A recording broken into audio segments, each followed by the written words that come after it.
Buenas tardes. Vamos hoy entonces a empezar con la clase número 17. Ya vamos a cambiar de tema. Vamos para la lógica y la teoría de conjuntos. Aquí vamos a empezar a hacer como la construcción de la estructura, una estructurita matemática muy interesante. Entonces, ¿qué es la lógica? A ver, la gente por lo general habla de que cuando algo sucede es lógico que haya pasado. Por ejemplo, si se nubla, es lógico que luego llueva. Si llueve mucho y estamos en un sitio muy cercano a un afluente de agua, hay peligro, es lógico que de pronto nos haya inundación, en fin, cosas así. Pero entonces la lógica en la matemática simplemente es, la lógica en matemáticas es la parte de ella que establece si un razonamiento es válido o no. Es decir, hacemos un razonamiento y la lógica es la que nos dice a nosotros, ese razonamiento que hizo es válido o no es válido, porque cumple o no cumple ciertas reglas. Entonces la matemática siempre desde el principio necesitó de una base teórica y la base teórica fue la lógica. Entonces en cualquier ciencia, incluso en la matemática, para fundamentar un saber, un conocimiento, el hombre siempre observa fenómenos naturales, los observa, hace esas observaciones, les hace un análisis, trata de reproducir eso en laboratorio, lo que llamamos el método científico, y hace generalizaciones, saca conclusiones, ordena ese saber, ordena todas las generalizaciones y las conclusiones.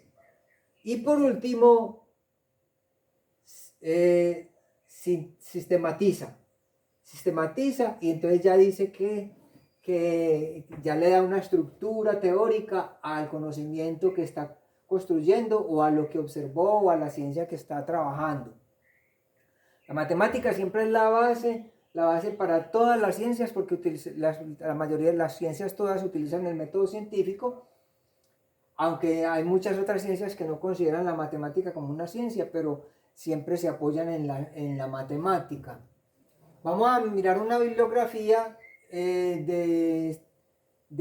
una propuesta curricular grado 11 de Julio Uribe Calad. De Julio Uribe Calad. Vamos a trabajar de la página 58 en adelante.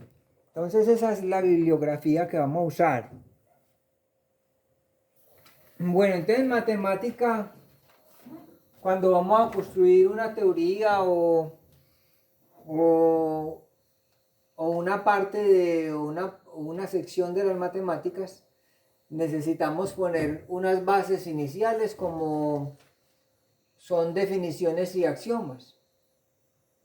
Una definición puede ser la definición 1, digamos, vamos a definir las proposiciones. Proposiciones son expresiones con sentido completo que se pueden calificar como verdaderas o falsas. Ejemplos, tenemos, hoy es Domingo de Ramos, pues eso fue ayer, porque hoy es lunes santo. Para las personas hoy sería falso.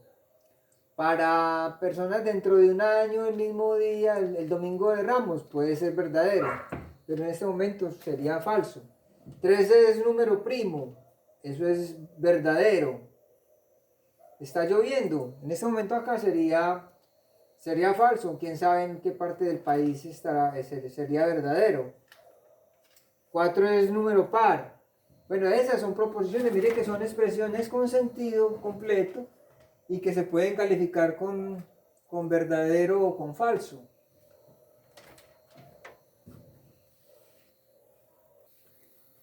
Bueno, no son proposiciones, frases incompletas o vagas, expresiones que no se puedan calificar como verdaderas o falsas. Por ejemplo, abre la puerta, es como una orden, entonces eso no se puede calificar si es verdadero o falso. ¿Cómo te llamas? Tampoco. La geometría es rápida, eso no tiene sentido. Entonces, estas expresiones así que no se puedan calificar con verdadero o falso no son proposiciones. Vamos con una definición 2. ¿Qué es un axioma? Axioma es una proposición inicial que consideramos verdadera. Entonces, en matemática van a aparecer varios axiomas que nosotros no vamos a necesitar demostrar, cosas que no se necesitan demostrar, porque ya las estamos considerando desde el principio como verdadera. O sea, son consideraciones preliminares para poder fundamentar la teoría. Bueno, entonces, cuando hablamos de definiciones, podemos entrar en círculos viciosos. Porque, por ejemplo, si nosotros definiéramos conjunto, tendríamos que decir que es una colección de elementos. Conjunto es una colección de elementos. Y cuando definimos elemento, decimos que elemento es un integrante de un conjunto. Entonces, mire que al definir, por ejemplo, conjunto, tengo que venir a elemento. Y cuando defino elemento, tengo que volver a conjunto. Entonces se forma un círculo vicioso que hace que esto no sea, que no quede, que la definición no esté bien precisa. Eso hace que la definición no esté bien precisa. Entonces, debido a esa razón, el conjunto prácticamente no se define, pues no se recomienda definirlo. Simplemente decir o pensar que todos en la cabeza tenemos una intuición de lo que es un conjunto, tenemos una idea intuitiva. Entonces las ideas intuitivas aquí, por ejemplo la de conjunto, vale.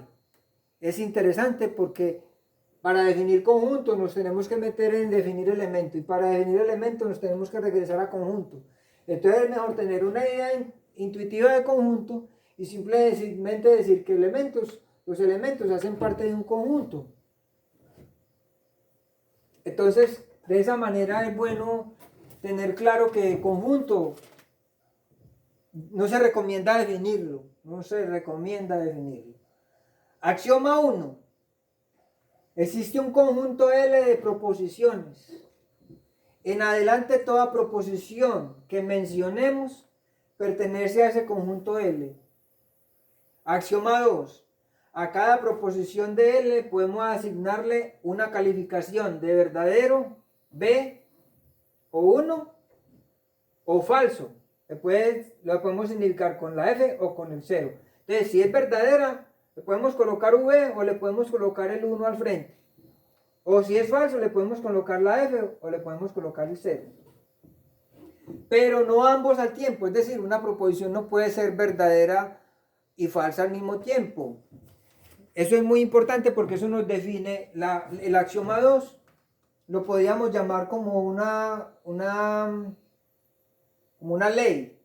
La ley de tricotomía, por ejemplo, que es la que nos dice que una proposición es verdadera o es falsa, pero no ambos al tiempo, no ambos a la vez.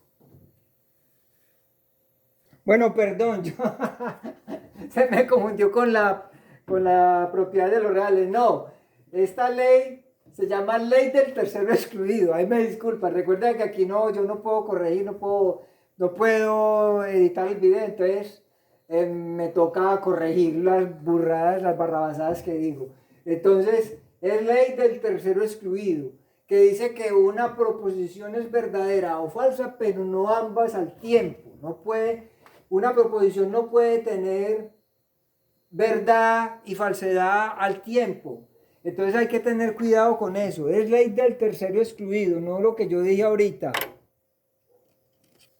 Bueno, las proposiciones las podemos representar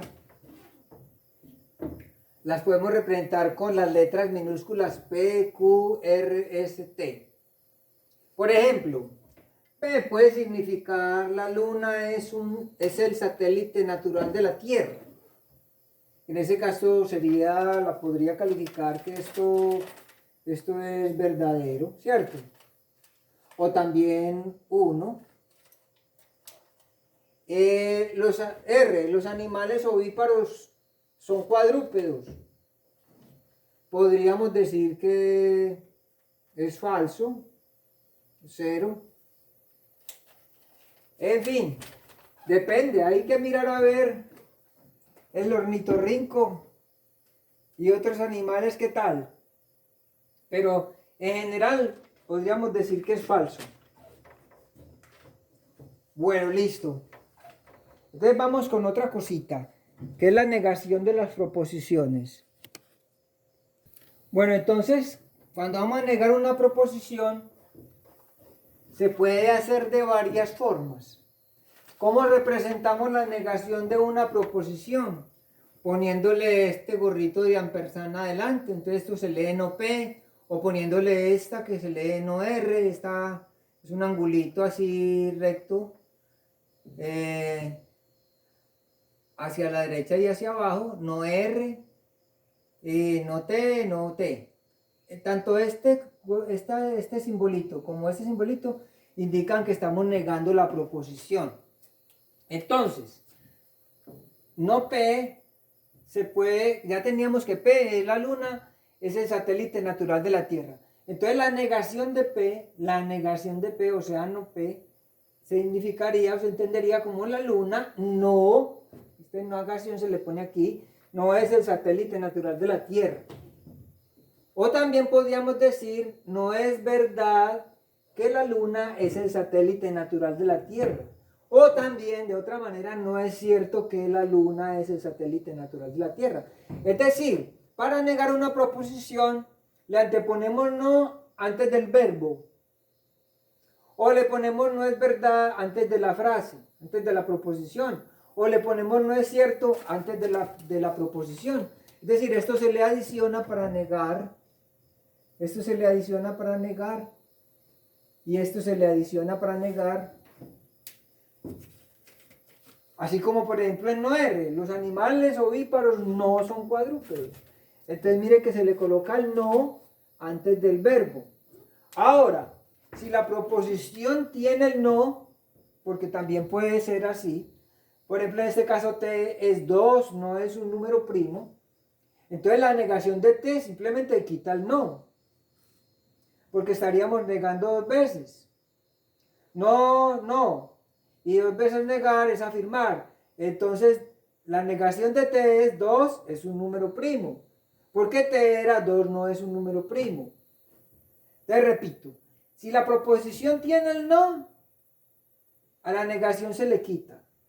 Si la proposición no tiene el no, antes del verbo se le coloca el no. O antes de la proposición no es verdad, o antes de la proposición no es cierto.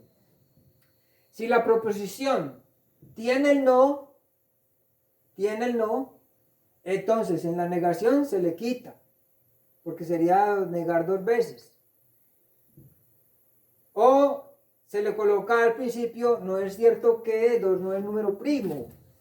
O se le coloca al principio, no es verdad que, no es verdad que 2 no es número primo. Entonces, de esa manera se negarían las proposiciones. De esa forma. Bueno, ahora esto es muy importante. Por la ley del tercero excluido, entonces, si yo tengo una proposición P que es verdadera, la negación de P tiene que ser falsa. ¿Sí o no? Es decir, si yo tengo algo verdadero y niego eso verdadero, lo que estoy negando se convierte en falsedad porque lo que estaba afirmando era verdadero. Lógico, no. Si algo que yo digo es verdadero y luego alguien niega eso que yo estoy diciendo, está cometiendo una falsedad. La persona que está negando lo que yo dije. Y si yo estoy diciendo algo que es falso, lo que sucede mucho ahora en Colombia, si estoy diciendo algo que es falso, entonces la negación de T tiene que ser verdadera. Si P es verdadero, entonces la negación de P es falso. Si P es falso, entonces la negación de T es verdadera. Espero que eso quede claro porque es muy importante para lo que vamos a seguir de aquí en adelante. Por ejemplo, yo estaba diciendo que 2 no es número primo.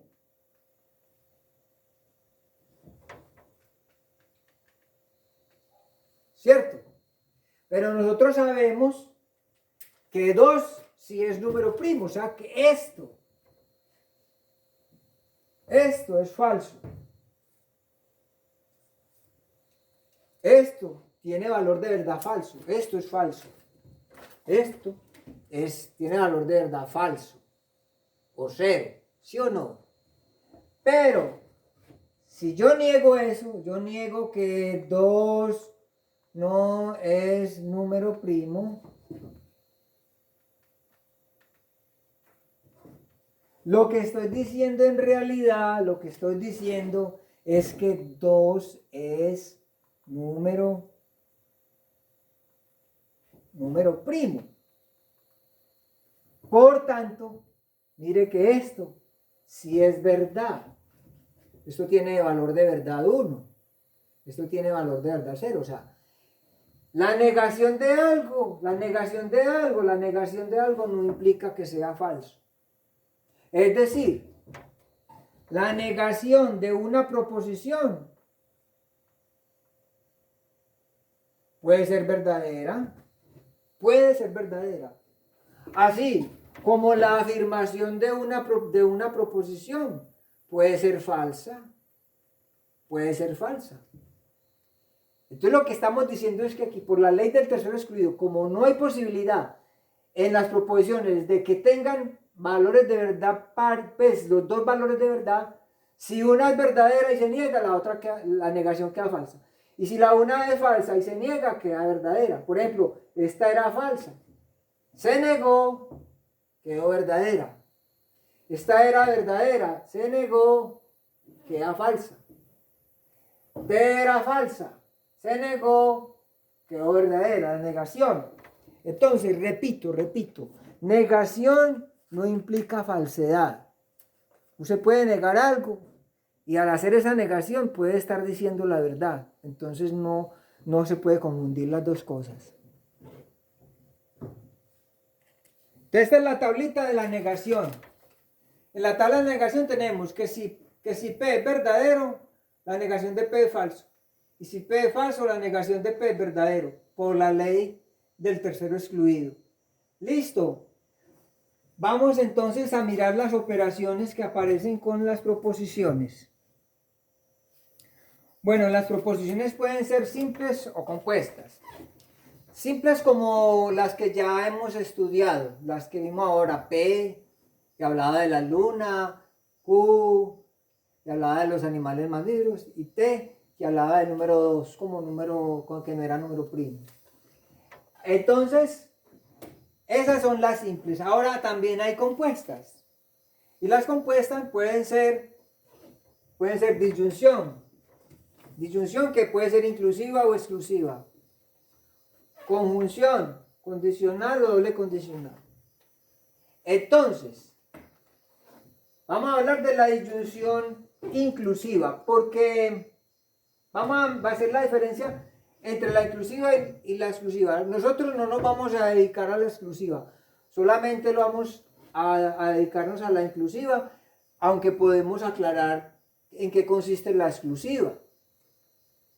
Entonces, la disyunción inclusiva es la unión de dos proposiciones simples mediante la letra O, que vamos a representar con este simbolito, que es como una V pero con las paticas más abiertas. Entonces, P, esto ¿cómo se lee? Se lee P o Q, así se lee.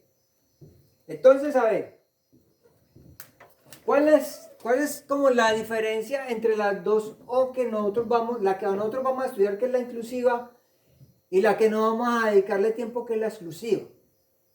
Lo que pasa es que depende de las proposiciones. Hay unas proposiciones que no permiten que se presenten las dos proposiciones juntas. Por ejemplo, si yo llego a mi casa y la mamá me dice, bueno,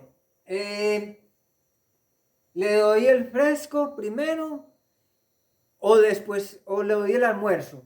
¿Qué quiere primero? ¿El fresco o el almuerzo? Usted puede elegir. Usted puede elegir tomarse primero el fresco o comer primero el almuerzo. Pero entonces, tiene la posibilidad de que usted le diga a la mamá, no mamá, deme las dos cosas. Yo quiero el jugo y el almuerzo juntos. Y se puede dar. Entonces es la O inclusiva. La disyunción inclusiva es esa. La disyunción, mami le dice, el fresco o el almuerzo primero. Y usted no, le dice, no mami, deme las dos juntas. Se da la posibilidad de que las dos proposiciones que le están planteando se realicen al tiempo. Entonces, por eso, de esa disyunción es que nosotros vamos a hablar en esta clase. Porque la exclusiva no permite eso. Por ejemplo, yo no puedo decir, mi tío está vivo o está muerto. Si está vivo, no hay la posibilidad de que esté muerto. Es decir, no se pueden dar las dos cosas al mismo tiempo. O por ejemplo, yo puedo decir en este momento, ¿está de día o está de noche? No puede darse las dos cosas simultáneamente. Porque si haya un eclipse, estamos de día, solo que hubo un eclipse, hubo un oscurecimiento por un eclipse, pero estamos de día. Entonces no se puede, hay situaciones, hay proposiciones que no se pueden dar simultáneamente, y esas son las que las que se pueden, en las que nos dan origen a la disyunción exclusiva, que no es el tema de nuestro trabajo ahora. Ese no va a ser el tema de nuestro trabajo. Bueno, entonces miremos. Ya tenemos, entonces, que vamos a hablar de la disyunción inclusiva. Entonces vamos a mirar cómo se comporta la tabla de verdad de la disyunción. Entonces, si ambas proposiciones son verdaderas, pues la disyunción tiene que ser verdadera, ¿cierto? Porque digamos, de seguida les explicamos mejor eso. Si una de las proposiciones es verdadera, esto es verdadero. Si una de las proposiciones es verdadera, esto es verdadero. Y si ambas son falsas, entonces esto es falso.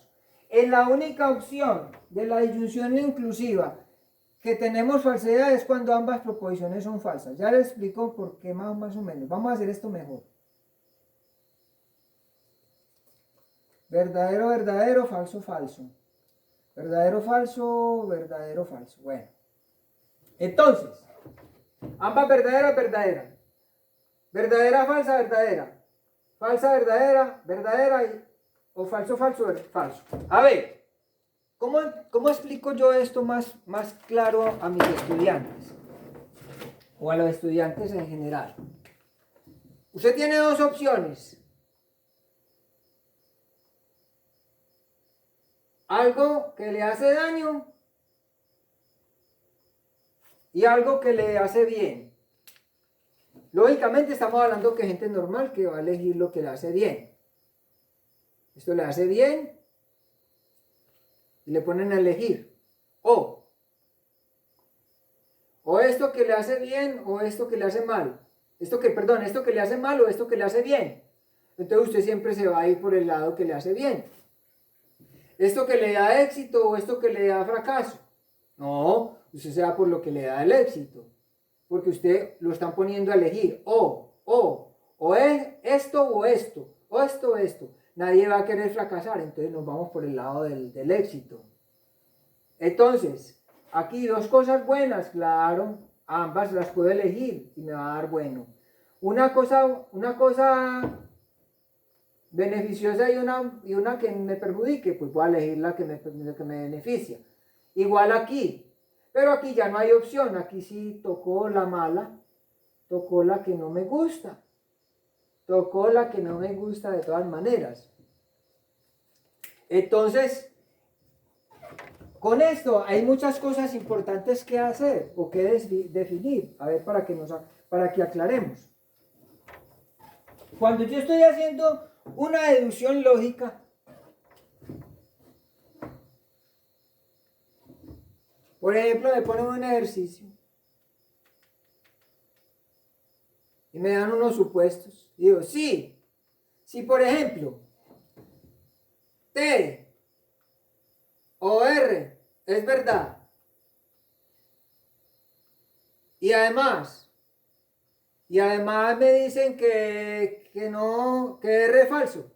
¿Cómo me dicen que R es falso? Diciéndome que no R es verdadero.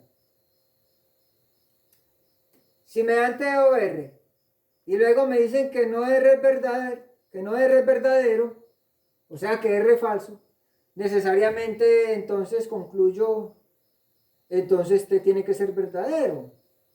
¿Sí o no? A ver, repito. Si me dan estas dos premisas, T o R y no R, lo que me están diciendo es que si no R es verdad, R es falso. Y si R es falso y T o R es verdadero, tiene que ser T la verdadera. Vamos con otro ejemplo. A ver entonces acá, esta es la tabla de la disyunción. Entonces me dicen, si me van a decir a mí, si me dicen que si no W o K es verdad y W es verdad, ¿cómo es no W? Por ley del tercero excluido, no W sería falso. Lógicamente, tengo que concluyo que K es verdadera, ¿cierto? K es la conclusión, porque no hay otra. Miren, si esta es falsa, esta tiene que ser verdadera, porque la verdadera es W, y si la verdadera es W, no W es falsa. Vamos con otro ejemplo a ver si aclaramos eso. Me interesa que esto quede bien claro porque todos los pasos tienen que ser precisos para poder deducir lógicamente. A ver, si yo tengo no T o Q, tengo no T o Q, y además me dicen que no Q. Ah, si no Q es verdad, ¿cómo era Q? Si no Q es verdad, Q es falsa. Y si Q es falsa, tiene que ser verdadera no T. Entonces uno tiene que concluir con no T. Esta es la verdadera. Esta es la conclusión que se saca. No T es verdadera. Recuerden lo que les dije ahora, que negación no implica falsedad. Entonces, repito, si me dan no T o Q y me dicen que no Q es verdadera, es porque Q es falsa. Y si Q es falsa, según esta tabla, si Q es falsa, me queda que la otra es verdadera. Entonces no T es verdadera. Vamos con otro ejemplo 4 a ver para que esto quede bien trabajado. Si me dicen que no T o no R es verdad, ¿cierto? Y además me dicen que R es verdadero. Ah, bueno, digamos que T es verdadero, más bien, así. Digamos que T es verdadero. Si T es verdadero, ¿cómo es no T? Pues cada caso es un caso aparte. Este ya no tiene nada que ver con este. Este ya no tiene nada que ver con este. A ver, para que no haya confusiones, vamos a cambiar esta. A ver, no M y no R. Y me dicen que no M es verdadera. Que M es verdadera, perdón. Que M es verdadera. Si me dicen que no M o R es verdad, y además me dicen que M es verdadera, entonces no M es falsa. Y si no M es falsa, entonces no R es verdad. Luego no R es verdad. ¿Cuándo no podemos concluir? ¿Cuándo no podemos concluir nada? ¿Cuándo no podemos concluir nada de la disyunción? No podemos concluir nada si, por ejemplo, a mí me dicen, por ejemplo, que N o S es verdadero y me dicen que S es verdadero, pues pues si N puede ser verdadero, puede ser falso y no hay ningún problema. Entonces yo no puedo concluir nada sobre N. No puedo concluir nada sobre N porque con una sola que haya verdadera en la disyunción, con esa sola verdadera, ya toda ella es verdadera. Entonces no puedo concluir nada. Entonces, ese es un análisis pequeño que hacemos de la disyunción. Espero que les haya quedado claro. Bueno, vamos a mirar la conjunción, pero antes les quería aclarar una cosita, que la disyunción, esta disyunción, en lógica se le llama suma lógica. Suma lógica. Se le llama también el signo de la suma lógica. Bueno, entonces vamos con la conjunción. La conjunción llamada producto lógico. Entonces, como el producto revuelve dos cosas verdaderas, me dan verdadera, cuando se mezclan me da falso, cuando se mezclan me da falso y cuando se mezclan me da falso. Así de sencillo es la conjunción. La conjunción únicamente va a ser verdadera cuando ambas proposiciones o las proposiciones que la forman sean verdaderas. No hay lugar para una conjunción verdadera cuando una de las proposiciones que están involucradas es falsa, porque es producto lógico, o sea que junta todo, revuelve. Entonces, como ustedes saben que más por menos da menos, más por menos da menos y menos por más da menos, entonces verdadero falso da falso, falso verdadero da falso. Y si hablar falso y falso va a ser falso. Aquí sí no se cumple lo de la ley de signos, pero acá en estos dos sí. Bueno, entonces que quede claro, únicamente la conjunción va a ser verdadera cuando ambas proposiciones que la forman van a ser verdaderas. Nada más. Entonces, si yo tengo R y S, puedo concluir que tanto R como S son verdaderas. Porque no hay opción. Si yo tengo, por ejemplo, no M y T, entonces yo necesariamente tengo que decir que no M es verdad y T es verdad. No hay forma. Y me puede devolver porque yo puedo decir tranquilamente que si yo tengo K de verdad y también tengo S, entonces puedo concluir que K y S es verdadera, porque ambas son verdaderas.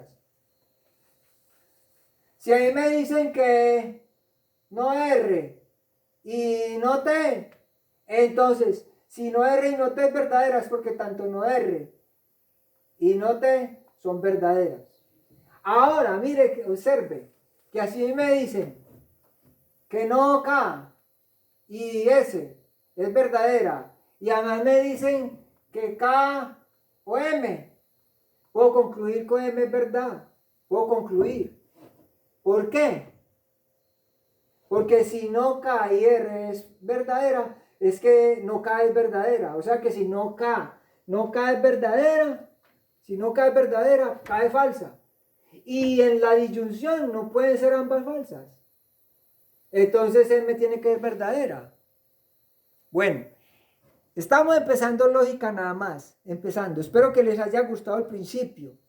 Y ahí me disculpan el error en la definición de la ley del tercero excluido. Pero vamos con esta lógica. Vamos a ir avanzando. Miren que vamos a ir aprendiendo a deducir y hacer deducciones y conclusiones lógicas de manera muy sencilla. Vamos a tratar de hacerlo bien para que vamos aprendiendo a hacer deducciones y más adelante demostraciones.